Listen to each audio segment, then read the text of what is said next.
Hello friends, good morning, Om Shanti. मैं हूँ श्रद्धा, आपके लिए फिर एक नई मोटिवेशनल स्टोरी के साथ में।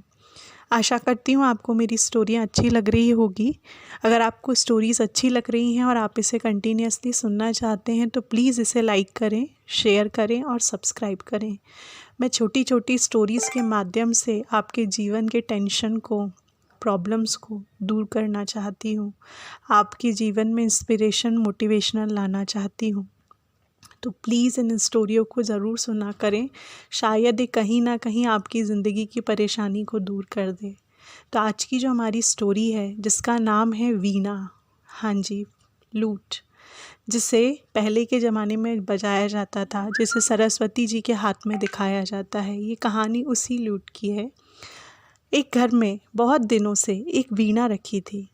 उस घर के लोग भूल गए थे उस वीणा का उपयोग कैसे किया जाता है।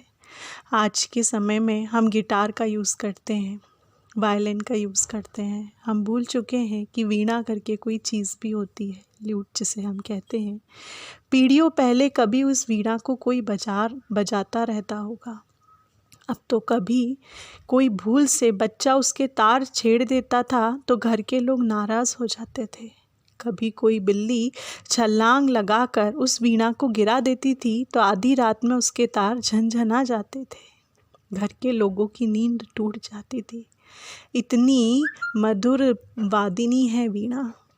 वह वीणा एक उपद्रव का कारण हो गई थी उस घर वालों के लिए। अंततः उस घर के लोगों ने एक दिन तय किया कि इस वीणा को फेंक दें। जगह भी घेरती है, कचरा इकट्ठा करती है और शांति में भी बाधा डाल देती है। जिस वीणा से मधुर संगीत निकलता है उस वीणा को लोग घर का कचरा समझने लगे थे। उस वीणा को घर के बाहर कूड़े घर फेंक आए थे। अब वह लौट भी नहीं पाए थे, फेंक कर ही आए थे कि एक भिखारी वहाँ से गुजरता हुआ उस वीणा को उठा लेता है और उसके तारों को छेड़ देता है। वह ठिठक कर खड़े हो गए, वापस घर लौट गए। उस रास्ते के किनारे जो भी निकला वह ठहर गया। जब उस भिखारी ने उस वीणा को बजाना शुरू किया तो सब उस वीणा के तार से छिड़ी हुई धुन को सुनते रह गए। घरों में जो लोग थे वो बाहर आ गए, वहाँ पर भीड़ लग गई। इतनी मधुर वाणी होती है उस वीणा में। वह भिखारी मंत्रमुग्ध होकर के उस वीणा को बजा रहा था। जब उन्हें वीणा का स्वर और संगीत मालूम पड़ा, जब उस घर के लोगों को उसकी वीणा की वैल्यू समझ में आई, तब उस भिखारी ने जब बजाना बंद किया तो उस घर के लोगों ने उस भिखारी से बोला, हाँ, वो वीणा हमें लौटा दो, वो वीणा हमारी है। उस भिखारी ने कहा, वीणा उसकी है जो उसे बजाना जानता हो और तुम तो उसे फेंक चुके हो।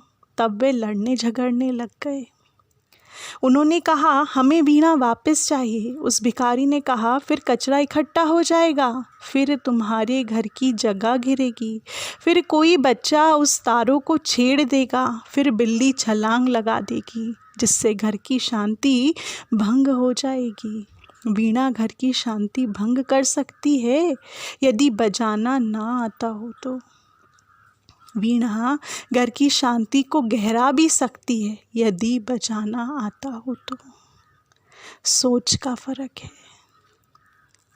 जिस वीणा की आवाज़ इतनी मधुर है, वो वीणा की आवाज़ अगर आप उसे बजाना जानते हो तो वो पूरे लोगों को इकट्ठा कर सकती है। उसकी मधुर संगीत सी आवाज़ आज भी कोई गिटार में, कोई पियानो में, कोई वायलिन में नहीं है।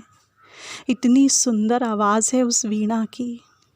और अगर आप उसे बजाना नहीं जानते हैं तो वो वाकई में आपकी घर की जगह ही रोक रही है। वो आपके घर का कचरा ही है, आपके घर की शांति को भंग ही कर रही है।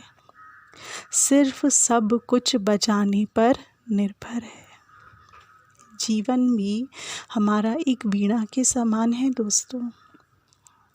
आप उसे कैसे बजाते हैं ये आप पर निर्भर करता है। जीवन हम सबको एक जैसा ही दिया है परमात्मा ने। वही शरीर है, आत्मा सबकी एक जैसी ही है। लेकिन उस जीवन की वीणा को बजाना बहुत ही कम लोग सीख पाते हैं। इसीलिए इतनी उदासी है, इतना दुख है, इतनी पीड़ा है, इतनी परेशानियां हैं, इतने विघ्न हैं उस जीवन में। ऐसा नहीं है कि हर किसी के जीवन में सिर्फ सुख ही सुख हो। जिसके जीवन में सिर्फ सुख ही सुख हो, दुख का, परेशानियों का नामो निशान ना हो, फिर तो आप उसे इंसान कह ही नहीं सकते। इसीलिए दुख और सुख, हार और जीत, ये तो हमारे जीवन का हिस्सा है, जिस विघ्न के बाद, जिस हार के बाद, जिस परेशानी के बाद हम कुछ सीखते हैं, वो हमारा अनुभव बन जाता है। इसीलिए विघ्न आना ज़रूरी है। लेकिन जो लोग उस विघ्न से, उस परेशानी से, उस हार से अपनी ज़िंदगी को ही हार मान लेते हैं, उस ज़िंदगी को ही असफलता मानकर अपनी ज़िंदगी ही ख़त्म कर देते हैं, तो वो जीवन की वीणा को कभी बजाना सीख ही नहीं पाते। इसीलिए इस जगत में इतना अंधेरा है, इसलिए इस जगत में इतनी हिंसा है, इतनी घृणा, इतनी नफ़रत है। इसीलिए जगत में इतना युद्ध है, इतना वैमनस्य है, इतना शत्रुता है। सोचिए, अगर हम उस जीवन की वीणा को एक्सेप्ट कर लें, उसे खूबसूरत रूप से बजाना सीख जाएं, जो भी हमारे साथ घटित हो रहा है उसे सुखद पूर्वक होने दें और उसे पार करते हुए खुशी खुशी निकल जाएं, तो वो क्या बन जाएगा हमारे जीवन का मधुर संगीत। आज जो हम बड़े लोगों को देखते हैं, अब जो अब्दुल कलाम जी हैं, अटल बिहारी वाजपेयी जी हैं, मोदी जी हैं, और ना जाने कितने ही महापुरुष, क्या उनके सामने परीक्षाएं नहीं आई? क्या उन्हें लोगों ने नहीं धिक्कारा? आज वो भगवान अगर बन गए हैं, पूजनीय हैं, तो ऐसे ही नहीं बन गए।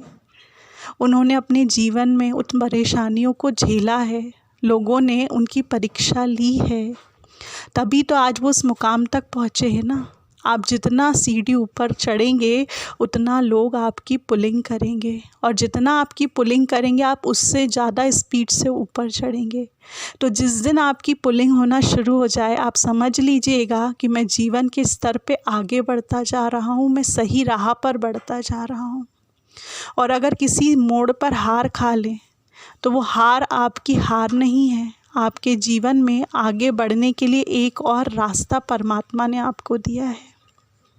उस जीवन के संगीत को बजाना सीख जाइए। जो संगीत बन सकता था जीवन का, वह भी संगीत ना बन जाने दें, क्योंकि बजाना हमें है। हमारे जीवन के राग को अगर हम नहीं बजाएंगे तो दूसरा तो उसे बजा ही नहीं सकता, क्योंकि दूसरों का काम तो बिगाड़ना है। इसीलिए बजाना हमें है, और हम उसे जितनी सुंदरता से बजाएंगे उतना ही सुंदर हमारे जीवन का अनुभव बन जाएगा, उतने ही सुंदर व्यक्तित्व के साथ हम और सुंदरता से निखर कर दूसरों के सामने आएंगे। तो दोस्तों, इस जीवन की वीणा को बजाना सीख लीजिए और हंसी खुशी इस जीवन में आगे बढ़ते चलिए, क्योंकि जो भी हो रहा है वो अच्छे के लिए हो रहा है, जो होगा वो भी अच्छा होगा। इसलिए उस परमात्मा पे विश्वास रखिए, क्योंकि वो कभी किसी का गलत होने दे ही नहीं सकता। ओम शांति।